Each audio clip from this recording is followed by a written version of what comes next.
Imagine standing in the middle of the Sahara Desert, sand stretching to the horizon. No rivers, no trees, almost no life. Now imagine replacing all of that with grasslands, huge lakes, flowing rivers, herds of elephants, hippos swimming through deep water, and early humans fishing where today there is only sand. It sounds impossible, but it really happened. Thousands of years ago, the Sahara was one of the greenest places in Africa. Scientists call this period the African Humid Period. For nearly 10,000 years, powerful monsoon rains transformed the world's largest hot desert into a landscape full of life. Studies of lake sediments, fossil pollen, and ancient rock art all point to the same remarkable conclusion. But this creates a much bigger question. If it rained so often, how did people survive? Remember, these were not modern humans with waterproof jackets. They had no concrete houses, no umbrellas, no weather forecasts, no plastic. Yet, they didn't just survive. They raised families, hunted animals, made tools, created incredible rock art, and lived there for thousands of years. So, what was their secret? The answer begins with something surprising. Rain itself wasn't always the biggest danger. Cold was. Many people think heavy rain kills by drowning. In reality, for someone exposed for hours, the greater threat is losing body heat. When your clothes become soaked, water pulls heat away from your body much faster than air. Even on a day that doesn't feel freezing, your body temperature can begin to fall. If it drops too far, the result is hypothermia. Today we know this from medical research. But ancient humans didn't need laboratories to learn it. They learned through experience, generation after generation. They discovered that staying warm meant staying as dry as possible. And that simple lesson changed everything. It changed how they dressed, how they built shelters, and even where they chose to live. The first solution wasn't building stronger houses. It was wearing better clothing, not loose animal skins thrown over the shoulders, like movies often show. Archaeological evidence suggests many Ice Age people carefully prepared animal hides. They scraped them clean, softened them, stretched them, then stitched them into fitted clothing using bone needles and animal sinew. Some groups even treated hides with animal fat. This helped the leather resist water while staying flexible. It wasn't fashion, it was survival. Every detail mattered. A poorly made coat could leave someone soaked. A well-made one could mean the difference between life and death during weeks of relentless rain. And clothing was only the beginning, because even the best hide couldn't protect you if the ground beneath your feet never dried. So, if your clothes could only do so much, where did you sleep? The answer depended on the land around you. Whenever possible, ancient humans chose nature's strongest shelter, caves, not because they were primitive, but because they worked. A cave already had a roof, thick stone walls, and protection from wind and rain. Many of the world's oldest human sites are found inside caves for exactly this reason. Some families return to the same cave for hundreds, even thousands of years. But not everyone lived near caves, so people built their own shelters. And they were smarter than most people imagine. One feature appeared again and again: a steep roof. That wasn't for looks. It was simple engineering. Rain runs downhill. The steeper the roof, the faster water slides off before it can soak through. People layered grass, reeds, branches, or palm leaves. Each layer overlapped the one below it, just like modern roof shingles. Instead of trapping water, the roof guided it away. Then they solved another problem: the ground. After days of heavy rain, the earth turns into mud. Water collects everywhere. Sleeping on wet ground steals body heat. It also ruins food, tools, and firewood. So many communities raised their homes above the ground. Wooden posts lifted the floor higher. Water flowed underneath, while people stayed dry above. What's fascinating is that this idea appeared in different parts of the world: Southeast Asia, Europe, South America. People who never met each other invented almost the same solution because they faced the same problem. Some settlements went even further. They dug small channels around their homes, not rivers, just shallow trenches. When the rain came, those channels carried water away before it flooded the living space. Simple, but incredibly effective. Then came an even bigger discovery. Some people stopped fighting the rain altogether. Instead, they learned to live with it. And nowhere shows that better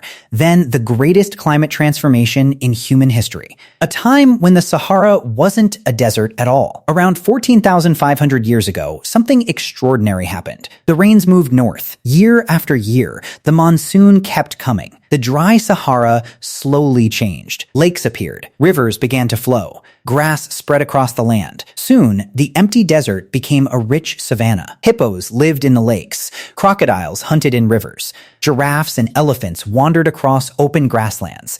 This isn't a legend. Scientists have found dried lake beds beneath the Sahara's sand.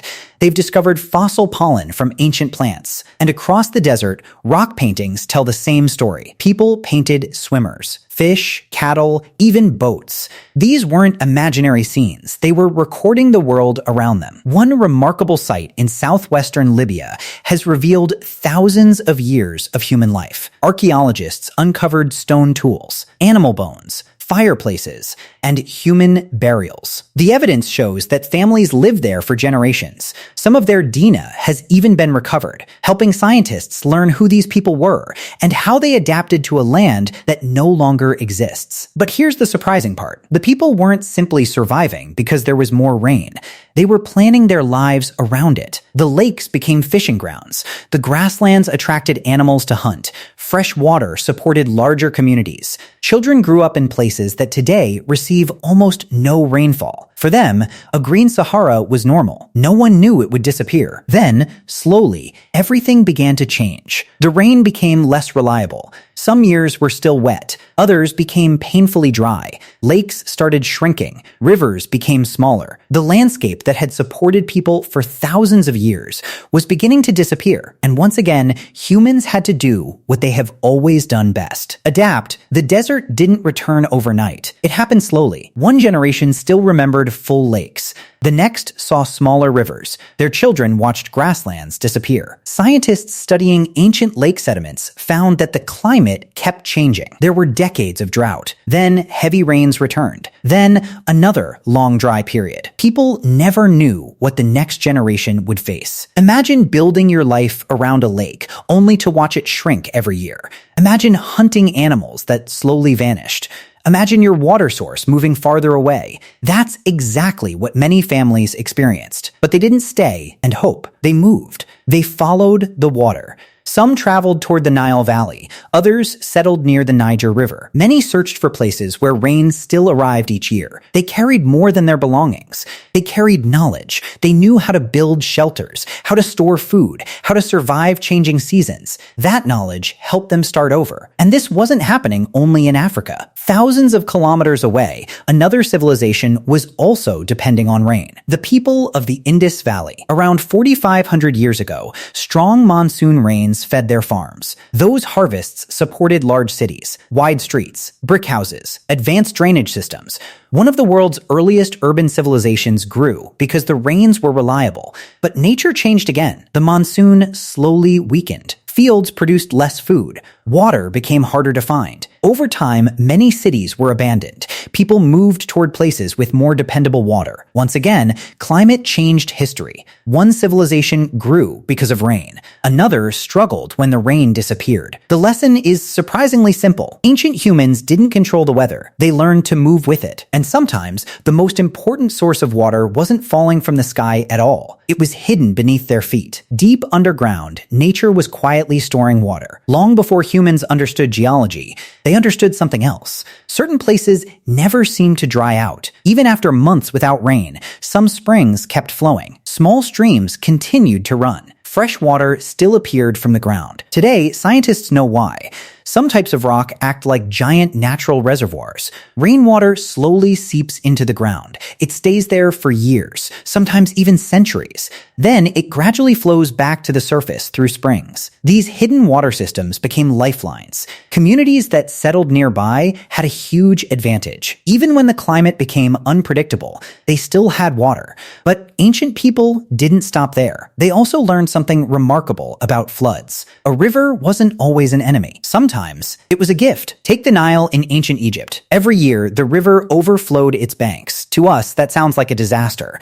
To the Egyptians, it meant life. The flood spread rich mud across the fields. That mud made farming possible. Instead of fighting the river, they planned their entire year around it. Planting, harvesting, even festivals followed the rhythm of the flood. The same idea appeared in other parts of the world. People didn't just survive nature. They studied it, adapted to it, and used it to build civilizations. When you look back at human history, one thing becomes clear. Our ancestors didn't conquer endless rain. They learned to understand it. They built better clothes, smarter shelters, safer settlements. They followed water when it moved, and they trusted the landscape to tell them where life could continue. Perhaps that's the biggest surprise of all. We often imagine rain as something that destroys civilizations, but for thousands of years, rain created them. The Green Sahara, the Nile Valley, the Indus civilization, all of them remind us of the same truth. Without rain, human history would have looked completely different. Sometimes,